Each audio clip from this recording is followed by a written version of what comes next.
This week on the Documentary Review Podcast, Jonathan and I figure out the best way to spend $250 billion as we discuss the 2010 film Cool It. Welcome to the podcast. I am PT. And I'm Jonathan. Glad you could join us. Yes, indeed. Thank you. Thank you one and all for joining us. How are you this fine day, Jonathan? Doing pretty good. Got a better view of the world now that I've watched Cool It. All I don't right. have to worry so much about the entire planet burning into cinders tomorrow. Okay, good. That's good. So, all right. Well, so we'll start there. Do you feel like this really eased your mind about the whole global warming issue? I would actually say a little bit, because I guess we're diving right in. But I mean, like I've watched the Al Gore documentary, An Inconvenient Truth, which most people have, and it's a film where you're like, oh my gosh, I don't even know if it's worth paying the mortgage because this house is probably gonna be destroyed sooner than I can pay it off anyway. It's pretty horrific data, and like there were some data points he made in there that I was like, oh my gosh, it's like too late. We've totally destroyed the planet. But it was kind of nice to see somebody's point of view that was like, nah, not really. All right, cool. So I guess give us a little synopsis. And well, first of all, did you like it, or should we I do that? did. Do we do that after the Yeah. synopsis? Yeah. I don't remember what. Are you? Well, we'll do it first this week. Yes, I liked it. All right. I thought it was a good documentary. PT? I'm gonna give it a thumbs down. I think in this one, and we'll get into it. I mean, obviously, but I feel like I definitely agree with this central point. But there's I've got some big problems with it, and I'll tell you why as we get going. But before we do that, give us a synopsis. All right. This documentary is focused on climate change, specifically from the point of view of a gentleman named Bjorn Lomborg from Denmark. He wrote a book called The Skeptical Environmentalist, which was definitely hit the scene pretty hard in the environmental world. Basically states that things aren't quite as bad as they seem, and it kind of digs into the documentary flows through a couple parts. First on who he is and kind of his place in this whole environmental debate, onto what our current strategies, politically and economically have been to deal with said climate change, and then his real purpose in the documentary is to throw out some ideas of how we should be approaching this topic and dealing with the world of climate change and the environment around us. Nice, good summary. I like it. Thank you. So yeah. So I definitely like. I mean, I would say if I had to say, like, it kind of goes all over the place, but I think that his central point, which I agree with, and is I think a central idea is basically that if we want to stop our dependence on fossil fuels, there has to be a economical way to do that, and we have to find another option that makes sense economically, and once there's money to be made, that will happen. And also doesn't make sense to throw a bunch of money at ineffective methods of fighting global warming. So I'm on board. I totally agree with all his points there. And that's actually a little bit one of my problems with it, is I don't think too many people would disagree. Like, I don't think that his critics would disagree with that stuff. And that's where I feel like the movie went a little wrong, is I feel like they did not dive into what everyone's problem with him very much was. Really? I mean, go ahead. No, go ahead. Because I'm curious, what do you think from the documentary was everyone's problem with him? I think you see it right away. I mean, I guess everyone kind of says they have a problem with them, not necessarily exactly what the problem is, but I think, the real problem is twofold. One, anytime you challenge someone's beliefs in anything, they freak out. Be it anything that's kind of a core belief, be it religious, social, environmental, whatever, anything that you can kind of hold on to and cling to. And he's coming out and saying some things that are pretty against the establishment. Because, I mean, really for the last 20 years especially, I mean, environmental change and like trying to stop global warming is a moral compass for a lot of people, and I think should be. It's saying that that we are messing up the world, but we're going to do everything we can to change it, and that's kind of priority number one. Because what's the point of a good economy if the whole earth, burns up or floods or whatever? And he comes out and he's like, well, maybe we should actually care about, the economy and poverty and education and all the healthcare, all those kind of things that we can really impact, really straight out do. And, and then on top of that, he also says, and maybe the world isn't going to burn up and flood and do all these horrible things that we have.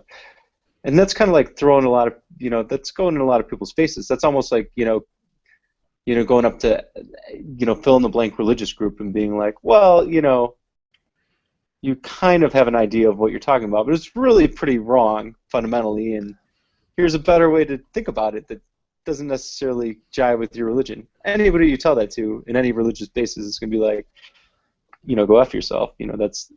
That's challenging my core belief. And I think an environmental belief, again, because it's so tied to your morality and the way you view the world and your place in it and what you want to do to affect and change the world. I think challenging that is a very sensitive thing to do, and he did it in a big way. Okay. That's the problem with him, I think. All right, but fair enough. So, like, my experience with this movie was, I was essentially out on it in about 5 minutes. I was like, F this guy and F this movie in about 5 minutes. And then, like, it slowly kind of won me back over. But, like, it really pissed me off, like, the first, I would say, like, 10 minutes or so. How so? All right, so, and I think the first 10 minutes really epitomizes what my, like, all three of my main problems with the documentary were. So it, like, starts off, but I think maybe it's just something to me personally, but anytime that you use like children to manipulate my emotions, it really bugs me a lot. And like this movie basically starts with like a voiceover of little kids being like, it's kids with British accents, so it's like they're even cuter sounding than normal kids, and they're like, oh, the world's going to burn up, and we're all going to die, and all the penguins will be dead, and I'm so scared every night that the world is going to die at any moment. Like all these kids say this stuff, and then it's like not only that, but then you've got like these drawings of like the world being like little kid crayonish drawings of the world being like burned up, and I was like, all right, you're manipulating me in a way that is really ticking me off. So I was a little bit out on that on that part right away.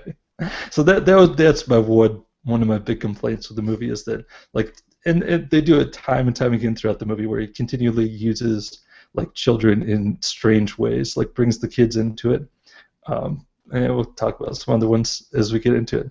But I did not like the use of children in this movie. Let's just leave the kids out of it. And then my number two problem with the movie is that that like they spend a lot of the time like talking about how An Inconvenient Truth was like, more propaganda than science, and like I don't have any problem with that point. Again, it's a weird thing because I like agree with this point, but what made me mad about it was like this film is like doing the exact same thing. It's like exactly also like trying to manipulate us, trying to play with our emotions and things like that to make us feel the way that he wants us to feel. So like I don't mind you criticizing An Inconvenient Truth, that's totally fine, but you can't criticize them and then do the exact same thing in a different way, and instead of like trying to scare us, like use kids instead of that. So that's number two.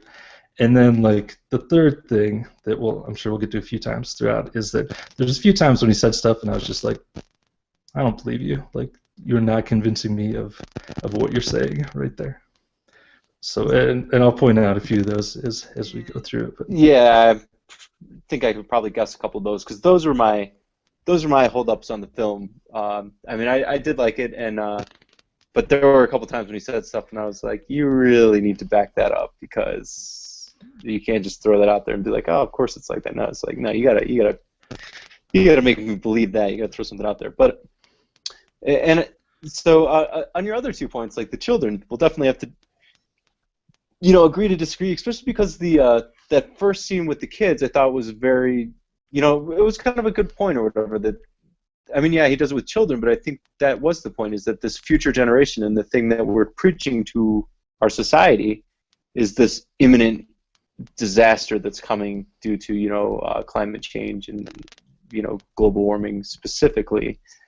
And it's that, and like again, and later on he makes, they make the statement that, you know, scaring the crap out of people and looking at like the extreme possibilities, even if they're not the most likely, and preparing for that isn't making good public policy.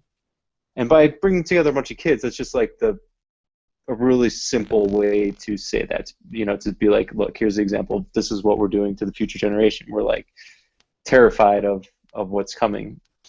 And then the second use of kids, it was kind of, again, it was the same kind of a fundamental point on the values of society and people. So the first group are British kids, first world kids.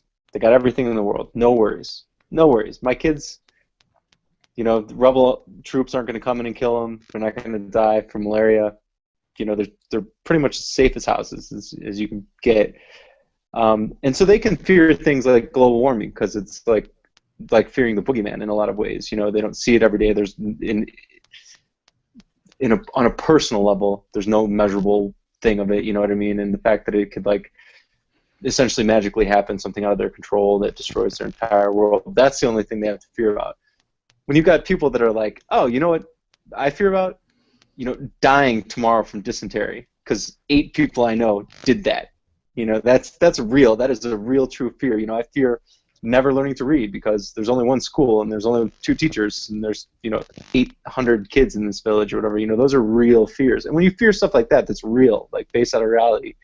You don't fear silly stuff not. And I don't mean to say silly stuff because obviously, like, global warming is a big, important issue and we need to deal with it. But those kind of issues fall to the wayside when you're trying to eat and be healthy. And those are just two children he brings into it. And I thought it was a good way to kind of make a point. Like, here's what happens when you have everything in the world, and here's what happens when you're literally, kind of fighting for survival.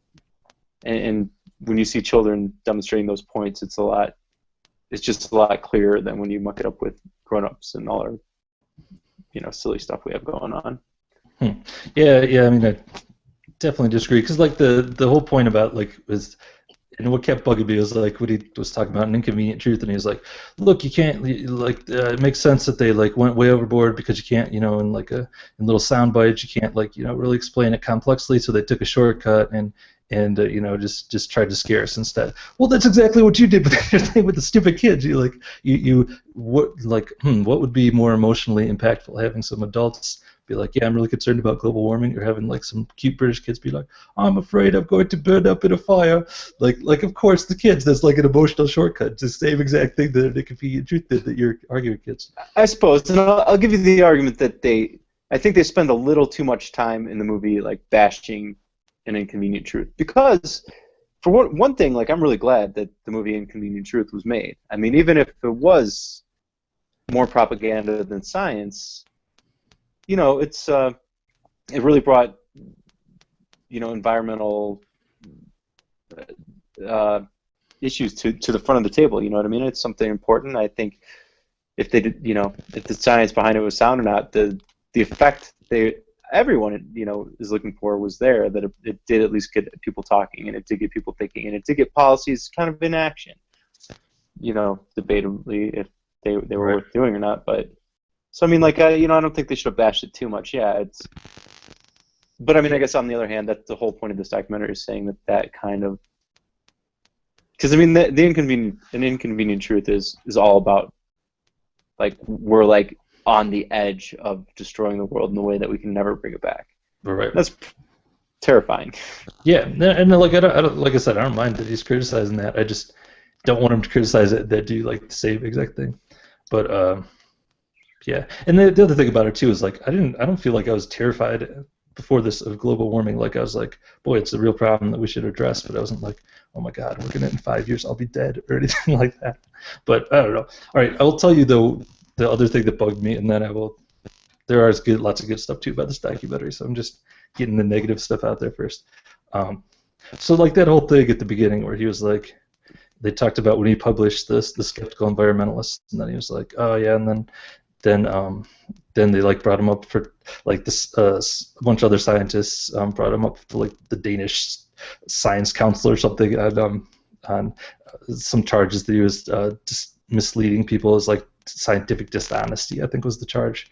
And he was like, yeah, and they never even said like what the problem was. They were just like they just didn't like what I said, and they never were even specific about it. And right then I was like, that does not seem accurate to me, because like I've been, I did a podcast before this for many years, and there's people who didn't like it, and I was at times criticized. And one thing I know about people when they criticize you is they're not just like oh, you suck. They when they get upset, especially when they're upset about something, they nitpick the shit out of you. They go to every word you said and like nitpick exactly what it was. And so I was curious about that, so I did look that up, and like, yeah, sure enough, they had some very specific like charges against him. And basically the charge was that that he like cherry picked studies. Like when you do a scientific book, like the scientific way of explaining something is to be like, here's the stuff that supports me, but if there's stuff in that same study that doesn't support what you're saying, you're supposed to like say that too and be like, well, there's also some stuff that goes against that, but based on blah blah blah, we go with this. And he basically like left out all the parts of any studies that didn't support his statements. That was their big problem with him. And that's my layman's explanation from reading one little article, so take that for what it's worth. But in and then the bat phone going. It is. All right, got it off. All right. And then like later when they say he was exonerated, yeah, they did like apparently there was a big fight where a bunch of scientists were on his side, a bunch of scientists were on the other side, and eventually it got thrown out because of like a procedural error in the way the papers were filed or something. So when they say he got exonerated, that was a little stretch as well. But anyway, that was the stuff where like there was just some stuff like that where he was like, yeah, they just said that they were just it was all political and they didn't have any specifics or whatever. Where it's just like, I do not believe you, sir.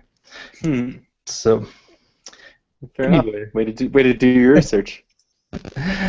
Yeah. So anyway, that's all my nitpicks for now. Gotcha. Where do we want to start on this other than my being negative?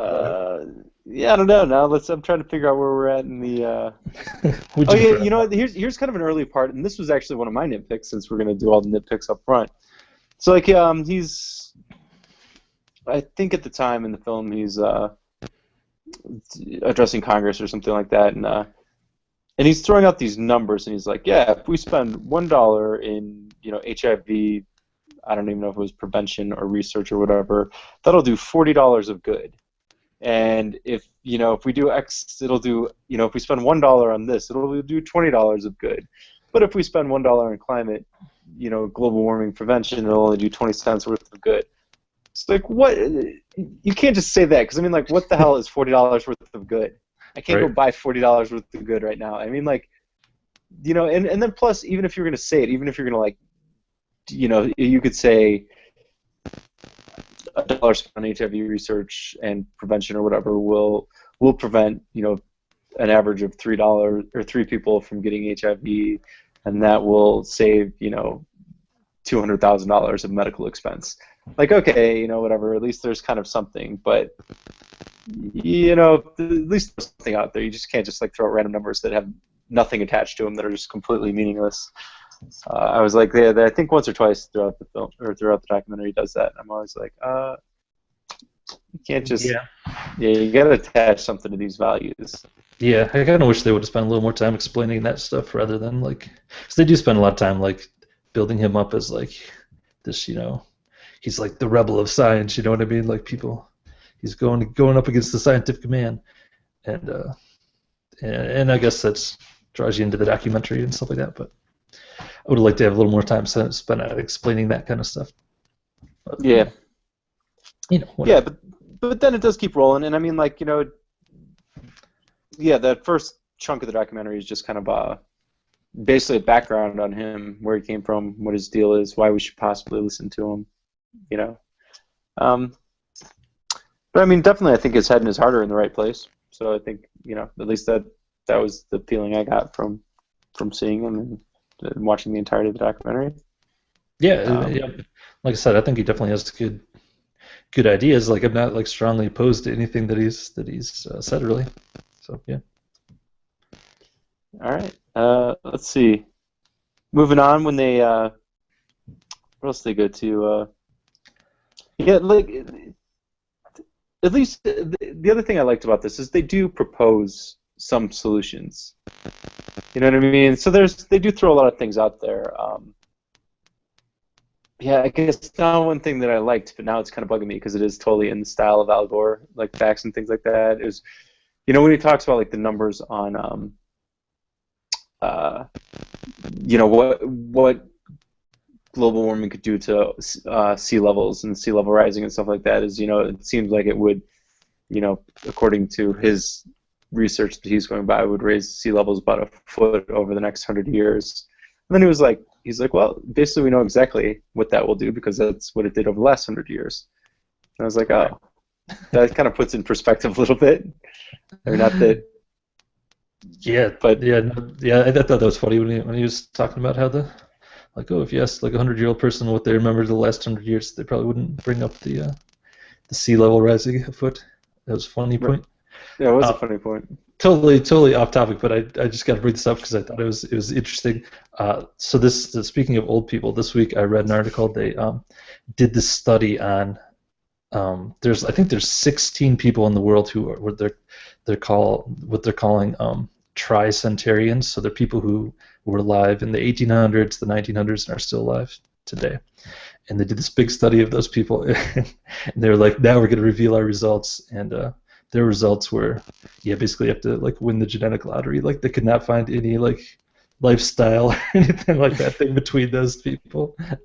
They were like, yeah, we were really hoping this would like shed light on longevity, but really nothing. We just found out that they have really good genes, those people. So that was a bummer, but that's a letdown right there. Darn it. Yep. No all secrets right, revealed. So back to Bjorn, who probably has good genes. He's a good-looking fellow. Denmark. They're a pretty healthy group over there. Indeed. So part of the movie is he goes and like gives a talk at Yale. So it is a little bit of the old PowerPoint presentation movie that we've seen a few of, but it didn't stay with the PowerPoint the whole time. He did a lot of other stuff as well. But that is kind of the whole part where he's kind of like trying to debunk the inconvenient truth. Is he's kind of giving a presentation at Yale and talking about that. And again, I thought he made some good points in that section. And my only problem with it was that I kept thinking about, gosh, you're doing the same thing, filmmaker of this movie. Which, to be fair, Bjorn didn't make the film, so perhaps he saw it and he was like, oh no. But right. Who knows? Yeah, and I think like it was in fact effective in getting his message out. Even though it was whatever. I get your deal where it was a bit of a ripoff of Inconvenient Truth and then completely ripping on an Inconvenient Truth. So. Right. But yeah. But again, a lot of good points and a lot of I don't know. I just liked it because it was a kind of a cooler heads will prevail kind of a message. Yeah.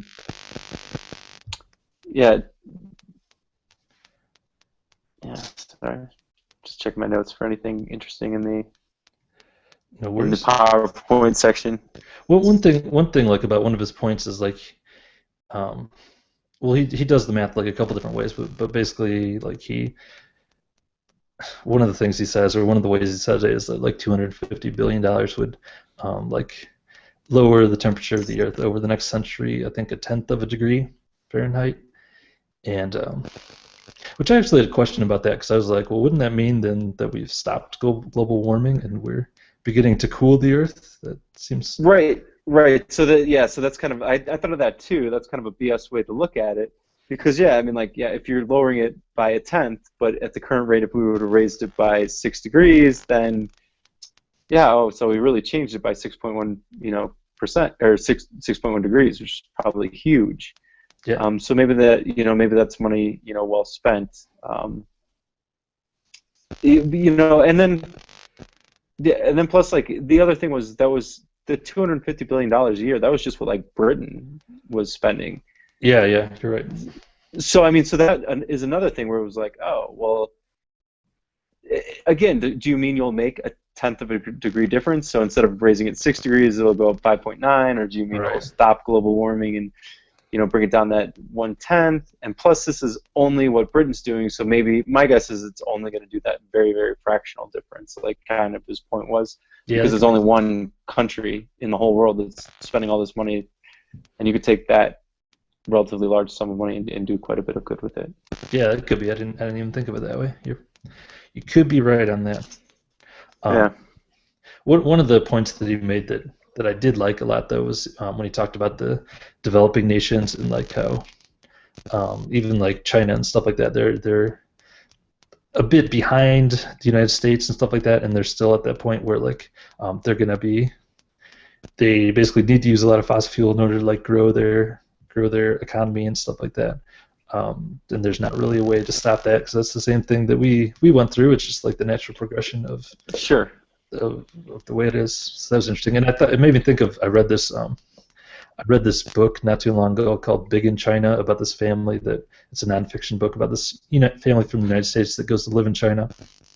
The wife gets a job there, and the whole time I was like, man, this would be really cool. I should I want to do something like this. But they had one fact in there that they were like, yeah, just living in Beijing is equivalent to smoking a pack a day of cigarettes because because of the air pollution. Then I was like, all right, maybe I don't want to live there.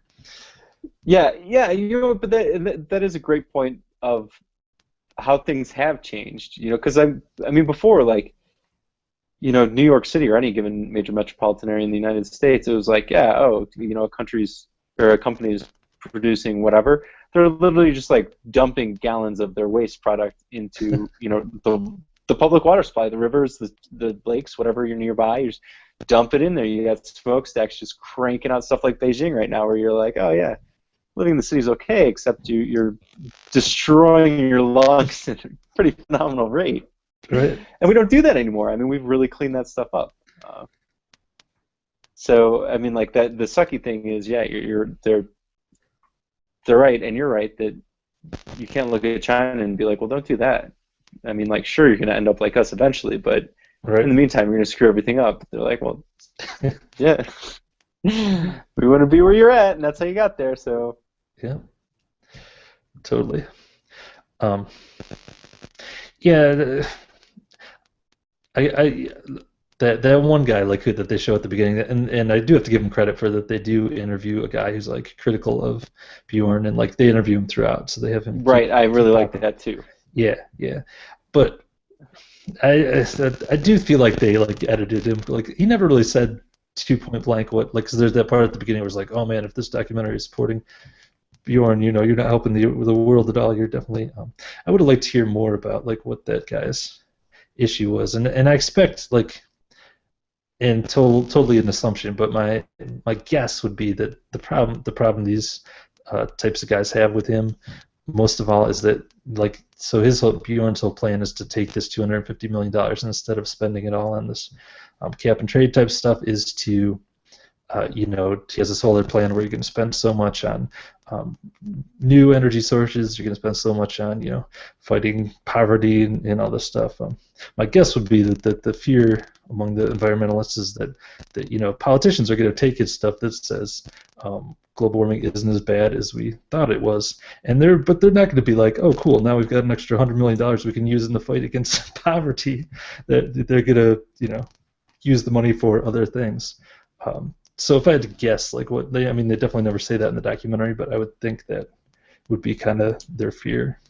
Right, right. I think it's even just the first part of that where they're like, yeah, if people really listen to them, yeah, their takeaway message is we don't need to spend as much as we're spending on the environment. And of course, every environmentalist, their number one priority in life, their career, I'm sure philosophically, is saving the environment, saving the planet. And when you've got somebody whose point message is we're kind of wasting a lot of money doing exactly what you really want us to do and that you think we should spend all our money on. Yeah, that's a pretty quick way to be like, that guy's the devil. He's ruining the whole thing that we worked our whole lives to get done. Yeah, and I mean, like not all, but a lot of environmentalists are pretty socially progressive people who I would think would be in favor of spending money on, the other stuff that he's talking about too.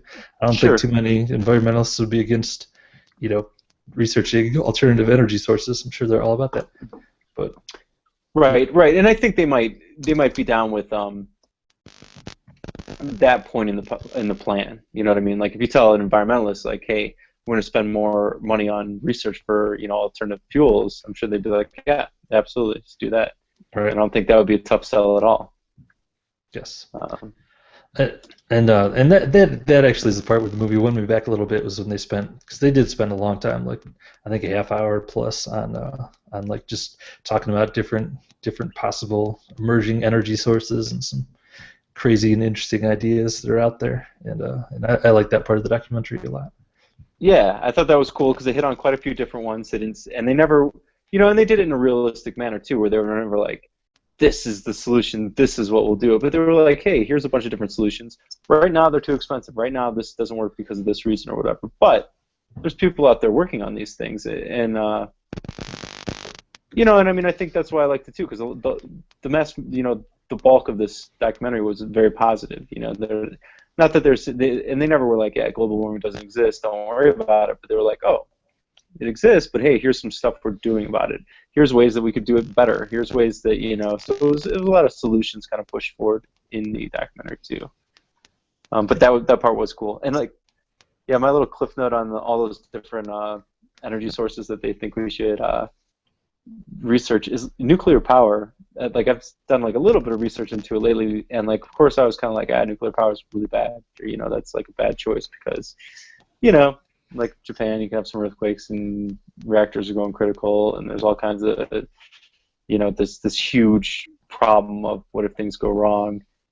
But then I looked at like those fourth generation reactors and things like that, and they've built like reactors that literally can't melt down now. I mean, there's just like the physics of it is, even if you shut off all the power, so like all the containment, systems fail. Like literally, you shut off the power, shut off the backup generators. The physics of the actual reactors themselves is they heat up slightly, or whatever, they get hot fast, and then they literally shut themselves down, not by a system, but just because of the actual physics of the way they've designed the reactors. It can't not shut itself down. It's like trying to defy gravity. So I was like, oh, well, we can make them way better, way safer, and way more efficient now. And the other thing was they can now run on the nuclear waste of old reactors can power the new ones. So, and then that waste comes out cleaner. So it's like, oh yeah, we should really be like dumping a ton of money into this, but we're not. So. Right. Yeah. So were there any other ones that they mentioned that leapt out at you as interesting? Yeah, the water splitting one seemed like it would be really effective if we can pull that off, where they basically divide the hydrogen and oxygen molecules out of water, or atoms out of water, would be stellar, because you got a clean byproduct and a lot of energy. So right. If you can make that affordable and practical, yeah. Algae seems like it's ridiculous, but right. You never know. Yeah, I liked the wave guy, the wave power guy. He was although he was a little bit like when he was telling this whole thing about like so I was like, yeah, they have the nuclear power shut me down or whatever. Like I wasn't too sure about that, because I was like, I bet if like the nuclear power people, apparently, like according to what he said, like the reason that he doesn't have more money and stuff is because the people they sent to like investigate whether it was a good energy source were like, basically it was the nuclear power people, and they didn't want to do it because they're into nuclear power. But it seemed like if they went out there and they're like, holy shit, this is the future, they'd be like, there's a gajillion dollars in this. They'd be like, we like it, and also it's going to be part of our company now. Right. Right, I think you're right in the sense that maybe even if the nuclear guys would have been like, no, that's a terrible idea, and just like shut this thing down. Yeah, if he would have taken it over to any corporation, Pepsi, GM, anybody, and he's like, oh, look at, I just found a new source of energy that's clean and can power the entire planet. Then they'd twiddle their little mustaches and be like, oh, if you just want to sign that patent over to us, we'll take care of that for you. We'll power the world at a for a little profit, but we'll get her Right. done. Yeah, that seemed kind of cool. And then the one idea that I was like, whoa, that's kind of a crazy idea, but I kind of like it is the whole thing about just like painting cities white, like painting the roofs white and stuff like that. That was like a Right. crazy idea. I was like, oh, I've never thought of that, but yeah, Right, and I mean, obviously, it's super simple, and I mean, painting it white is whatever, a little crazy, but like, certainly you could dye asphalt type right. materials white and roofing materials white, so it would never be any other color, and or whatever. Screw it. I mean, paint's relatively cheap. I mean, there's yeah, just something like that. And the other thing that really made me think of is like throughout the film, there's there's quite a few what I seem to be very respectable scientists from around the world. And a lot of them were just like, man, I mean, in the end of it, we try and measure all this stuff and try and make sense of it, but it's super, super complex system, the global environment. And in the end of it, we're just kind of guessing. It's really hard to say. And then they got to that thing about the cities where they're like, cities are adding huge amounts. I was like, I wonder how much, because now when you see the world from space, you see a lot of man-made crap. I mean, Uh, at night you see cities light up the whole planet. I mean, the United States looks like a light bulb, but that also means we have crap tons of, of asphalt, could it be so simple that it's not necessarily the amount of carbon in the atmosphere as it is the amount of black things and like heat absorbing things and then like heating systems we have? Like literally we're just cranking out that much heat as a civilization around the globe and trapping that much more energy because we have the materials to trap energy. The combination of those two things, could those actually be warming the planet? I have no scientific evidence whatsoever, and I did no research on that. It just occurred to me while I was right. watching the documentary, so take that with a grain of salt. It's probably true then. Probably just nailed it. Just yep. um, the one that I was like, I don't know, just because, and I fully admit the reason for this is because I've read a lot of science fiction in my life. Was the whole geoengineering thing. I was like, man, I've seen Snowpiercer. I've seen how this goes. We're gonna accidentally start an ice age up in here. It's it. Um, but but yeah, that definitely does like raise a lot of issues. The whole geoengineering thing. Like, if we're gonna cool down the planet with that, like, who's in charge? Does like every country have to sign off on on that? Do we, or can like the U.S. just be like, hey world, we're cooling it down, take it. Right? Yeah. I too saw a huge amount of potential problems with the geoengineering, especially because like again, the point just made a second ago is it just is such a crazy complicated system when they're like, yeah, and maybe too it's because I've seen so many science fiction movies, but it's like, oh yeah, we're just gonna do this little thing in the atmosphere and it's gonna cool the planet down 6 degrees, and all of a sudden zombie apocalypse done, Right. we're all dead.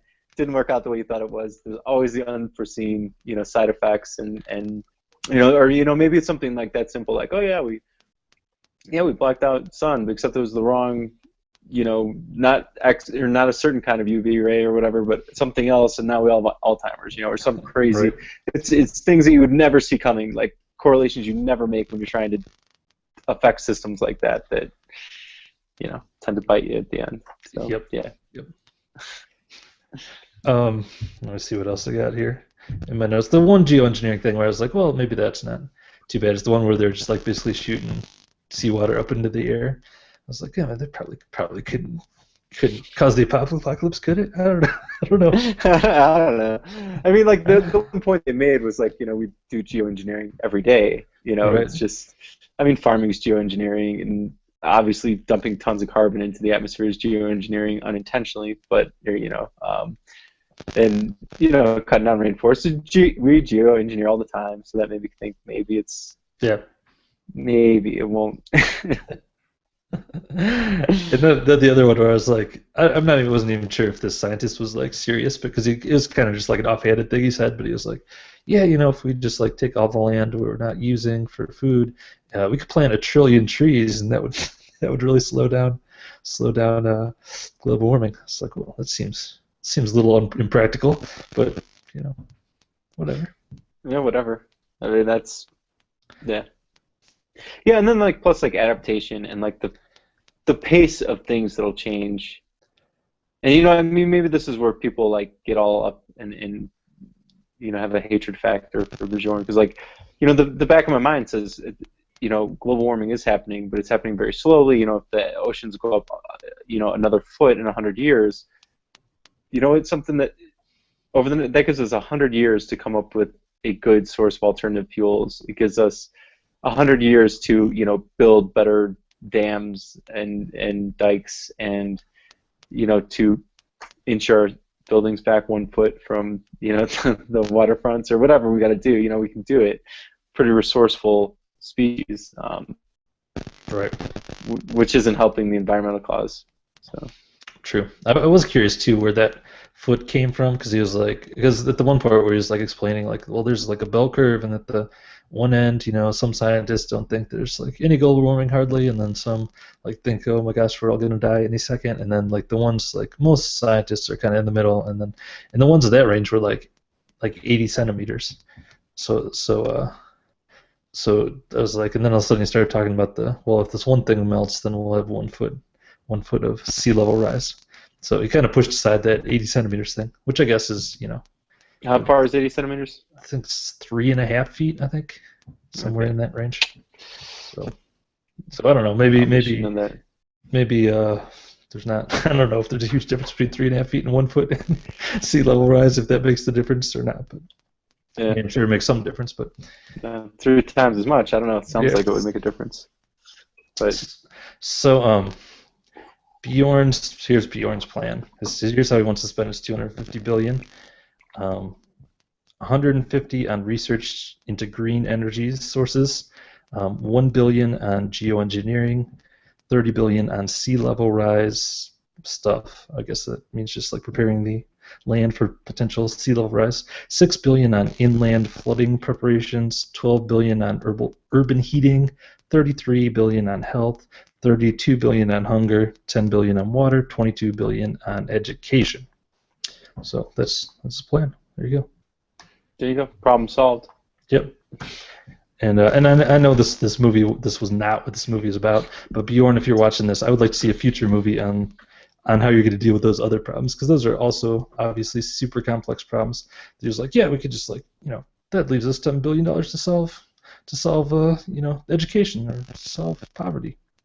Like obviously also really complex problems that people are trying really hard to solve today as well. So I'd like to see what his approach is to some of those things. Yeah, I would assume that they've actually talked, you know, in depth about the approach to those things and how they would spend that money. So yeah, that would actually be kind of cool to see. Maybe I should read his book and see if he dives into it. But there you go. one way or the other, though, this documentary did kind of because I don't know I haven't thought as much about it as I used to because you know I'm busy with kids and the American dream and all that stuff. But I was definitely pretty freaked out for a long time, or have been. You know, not that it kept me up at night, but certainly from time to time I've always been like, oh man, you know, we're totally jacking up the environment and you know global warming and all that stuff. Was that little British kid you at the beginning? It was when I was small. They filmed me, and I was also hanging out in England at the time. So. Awesome. Yeah. Well, good. I'm glad you've calmed down a little bit and lost your British accent. I did. Cool. Any other thoughts on Cool It before we give it our official documentary review rating? No, I think we covered it pretty good. Good old Bjorn is a cool guy. Unless you hate little kids like PT, and then you don't like this documentary at all. I love little kids. That's why oh man, I didn't even talk about how mad it made me when he was like when he went to that British school and he was like taunting the little kids who were just trying to like conserve energy. Like come on, Bjorn. They're just trying. You don't have to taunt them. And then he went to the school in like Kenya or something. He's like, how many of you think we should spend money on global warming? How many of you think we should spend money on healthcare? I wanted to be like, how many of you think we should give you all free ice cream instead? And see, I bet that option would have won. So maybe we should just spend $200 billion on free ice cream because apparently we're going by what these little kids say. All right, that's okay. The end of my rant. I'll make sure I never make anything with children in it around you. You could put children in, just don't make fun of them. That's what it is. That's all I want. All right. All right, how many stars are you gonna So give this bad boy? I'm going 3.5. All right, I'm going 2.5 because it's like that's right in the middle of. I was on the middle of liking or not liking this. I could have gone either. I wasn't sure, so 2.5. Okay. Yeah, it's pretty low rating, but not horrible, I guess. Yeah. So there you go. Cool it. But I am glad I watched it, and I'm glad I got to experience it, even though I got mad about the kids part. Right. All right, Jonathan. Talking about next week here. There's a in the world of documentaries today. There's one interesting thing is that one of the most prestigious, one of the companies that's pumping the most money into producing documentaries is HBO. And HBO, as a streaming service review podcast, we mostly review stuff on Netflix, and HBO doesn't put their documentaries on Netflix because Netflix is kind of their competitor, so to speak. So it's always been a conundrum. Like, how do we watch? What about the HBO documentaries? What do we do about those? So but just this week, HBO has launched a new streaming service, so you can now get HBO. I feel like I'm doing an ad here, but you can A now little bit. you can now subscribe to HBO as a streaming service, much like Netflix, without having a cable package and all that. So I thought, you know what? Heck, let's look at a documentary on Netflix. They've got a lot of good ones on there right now. So I thought, hey, let's look at one of them for next week. What do you say? All right, throw it out there. What do you got? What do you got from HBO? All right, I've got three interesting ones. I think you're going to have a tough time deciding between these three winners. First one is Night Will Fall. That is about it's about the liberation of the concentration camps, but it's also like there was a documentary that was going to be directed by Alfred Hitchcock, I guess, about that, and it's about like about the liberation of the concentration camps and like this making of this documentary and how it fell apart and stuff like that. So that's your first choice. Second choice. This one you might have mixed emotions about because it beat out our old friend Virunga for this year's Oscar, and that is Citizen4, which is the documentary about Edward Snowden, Oscar winner this year. And finally, this one just came out like a week ago, and it is called Going Clear, and it is a documentary about Scientology. And it's based on the book of the same name, where this guy spent like a bunch of years like getting way deep in research and uncovering all this crazy stuff about the Church of Scientology. So those are your three choices, three highly acclaimed documentaries for you. All right. Well, here's me going against. I tend to agree with critics in a lot of. Most of the time, if a movie is critically acclaimed, I tend to enjoy it. I have seen Citizen4, and I did not enjoy it. I thought it was not that great at all. Ooh. So I'm going to knock that off the list. Okay. Interesting. Yeah. I haven't seen it now. I'm going to have to go watch it just to see. Yeah, I saw it. I was incredibly disappointed by it on a number of levels. Mm-hmm. I couldn't believe it won Best Documentary Film. Anyway, there's my take on Citizen4. Okay. It leaves Night Will Fall and Going Clear. And I've absolutely got to go with Going Clear. I don't know very much about Scientology, but I'm really curious because the small bits and pieces that I know of it just seem mind-boggling crazy to me. So I would love to find out if there's any truth to that, if there's something I'm missing. Is there I don't know, but I'm in. I'd love to learn a little bit more about Scientology. So I will go with Going Clear.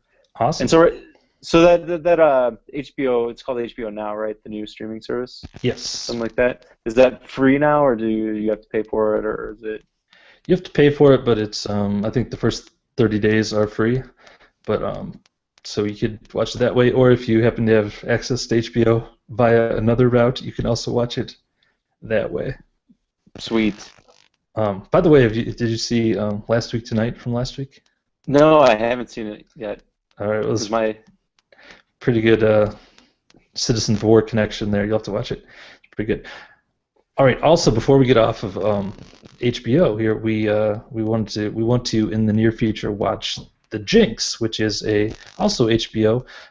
That is a six episode miniseries. I don't know if you call it that. So it's like Yeah. so 6 45-minute episodes. So it's like 4.5 hours or something total. So we want to give more than a week for people to catch up with that, including us. Yes, so we will, yes, eventually be reviewing the Jinx. So at a undisclosed time in the future, but between now and then, whenever you got 45 minutes to kill, pick up one of those episodes, and a few weeks from now, we will let you know the date as soon as we know it, and we will review that series.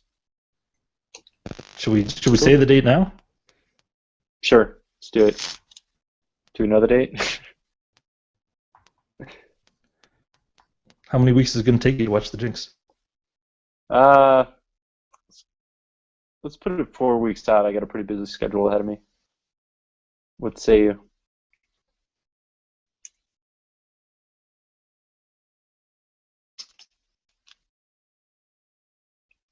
And I think we got a technical difficulty.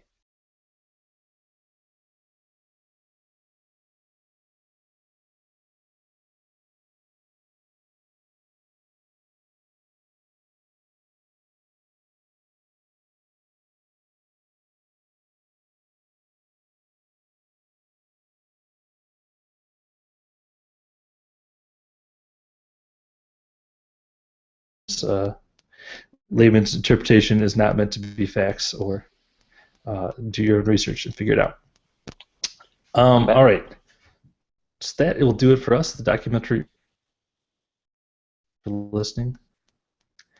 Please subscribe on iTunes. Please review us on iTunes. Please email us. It's feedback at documentary.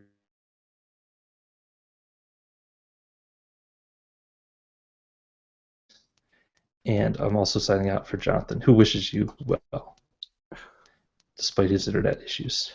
Thanks for listening, and talk to you next time. Bye. Yo, I'm back, I think.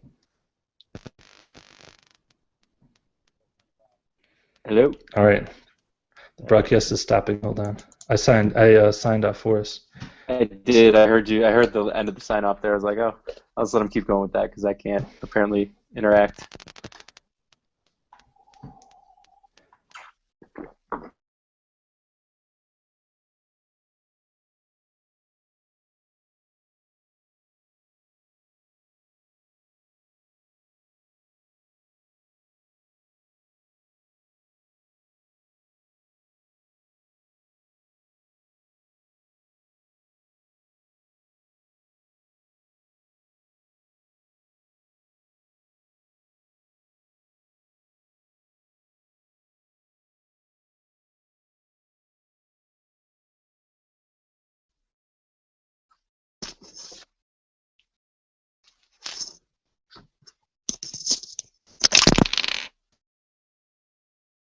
Hey, dude.